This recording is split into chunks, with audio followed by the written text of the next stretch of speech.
welcome back. Trade wars, immigration raids, and climate change have made 2025 a rough year for American farmers.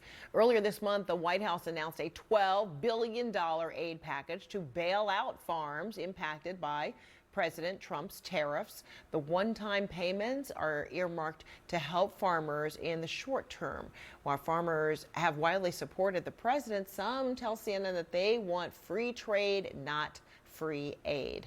The president of the National Black Farmers Association, John Boyd Jr., is with us. Always great to see you. You always put so much insight into what you and other farmers are experiencing and what you still need, especially when it pertains to support from the federal government. So what's your reaction to the administration's efforts to aid farms right now? Well, the President Trump made a huge mess out of this thing, Fredricka, where the actual tariffs hurt America's farmers. He gave $40 billion to Argentina, and since he was elected, farm suicides are up, farm bankruptcies are up, farm foreclosures are up, and every time we watch a press conference, he says, Biden did it. Biden didn't do this. All this is the result of President Trump's bad decision to enforce tariffs on China, Mexico, Canada, all of our trade partners that farmers like myself rely on to have a good, sound market. So the president tries to bail out America's farmers, but the farmers won't actually receive the payments until February. In my opinion, it's too late.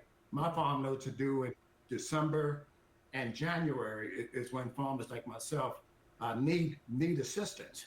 I've been farming, Fredricka, 42 years. Yeah. This is the first year that grain elevators was closed due to the president's tariffs in the middle of my harvest. So I had to stop harvest, wait for the grain elevators to reopen and then start buying soybeans at a much lower price. So America's farmers are hurting, and the president met with farmers that at the White House that I was excluded from, something about DEI, something they told me. Fredricka, there's no DEI on my farm. My cows eat the same amount of cows, hay as others, and I have to be able to produce a crop in good times, at bad times, which I've been able to do. So shame on the president for not having us at the table. So you're being hit in several directions, from several directions. And then soybean farmers particularly have been hit very hard in the United States with the soybean market or China benefiting the most from the soybean market and no longer a lot of American farmers. So what's the formula that you understand the government payouts to be? I mean, it depends on your acreage, it depends on your losses, but as you said, in your case, bills need to be paid right now. There are a lot of farmers who are liquidating.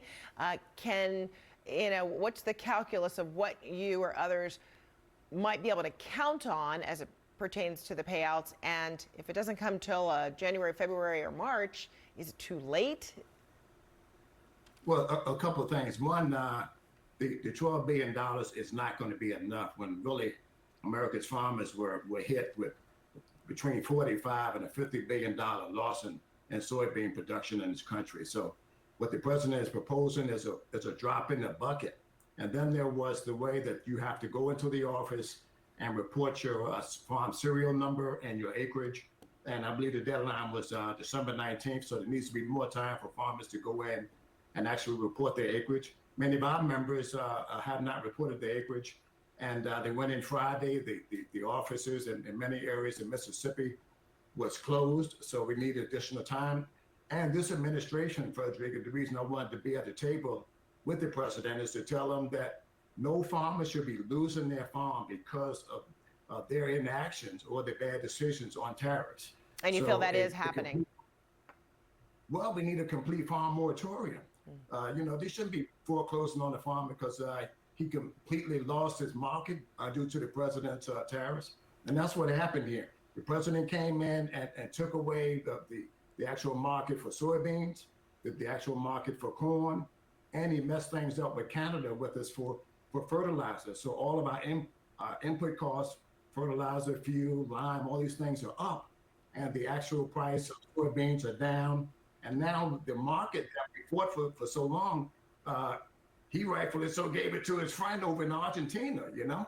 So what's happened to face to America's farmers to bail out Argentina for $40 billion when he should have been helping farmers like myself and America's farmers stay on the farm. So this administration, in a year's time, has caused complete havoc in the United States for America's agriculture. So, John, before I let you go, I just want to follow up on one thing you said. You were talking about a response from the White House about DEI, and I just wonder, you're the president of the National Black Farmers Association. Are you saying that you were asked to be, you were trying to be part of the conversation, and you received that kind of response, or are you saying that that comment will impact your eligibility to receive assistance? Thank you. Thank you for asking for clarity. The administration said they were moving away from DEI. And what I was explaining in my conversation with you, there's nothing on my farm that looks like DEI. My cows eat the same amount of hay as the white farmers do. My tractors burn the same amount of diesel fuel. The problems I have is when I leave my farm. These companies have treated black farmers differently. It's clear to what I'm saying. So we have a different set of problems that other farmers don't face in this country. So I have to produce the same amount of crop as everybody else, but we are not at the table. There wasn't a black person in that room when the president met with farmers from in the audience or an actual black farmer in the room. So they're saying they want to get away from all of these things. And then Fredricka, what's very alarming to me, they brought in white farmers from South Africa. They said they want to get away from the race thing, but they're bringing in white farmers from South Africa, providing them with a homestead and a fast path to citizenship, and everybody that looks like me, they want to get them out the country. Ethiopians, Somalians, all of these persons have a deadline to leave the United States. So this administration is looking at farmers like myself more differently than they do white farmers, and I still have to compete, is what I clearly was trying to say. So I wasn't invited to the meeting, but we're farmers too, and our farmers here are faced with all kinds of stuff. We have people out in the fields telling them that this was a slave reparations, $12 billion that we were opting out. So we have all of these sets of issues, but we aren't at the table to raise them with this administration. And I think it's because of all of my interaction in the past with Stephen Miller and how they really put some roadblocks in the way when President Biden put $5 billion for debt relief and to get our land out of inventory. Stephen Miller and other white farmers in these states around filed lawsuits to block that. So I think there's a lot of history there too. Yeah, because you have been involved and central to the fight against discrimination that many black farmers in this country have faced historically for many decades. So I understand when you're making reference to that and the history associated with that. John Boyd, glad you could be with us. Thank you so much as president of the National Black Farmers Association. You have another comment? What's that? Yes, I do. I would like to say congratulations to the Lumbee tribe of North Carolina, who I've been involved with, who won federal recognition for so many years in their fight. So congratulations to them, and happy holidays to all of the American farmers. Support America's farmers. We need your support now. All right. Happy holidays. Thank you so much.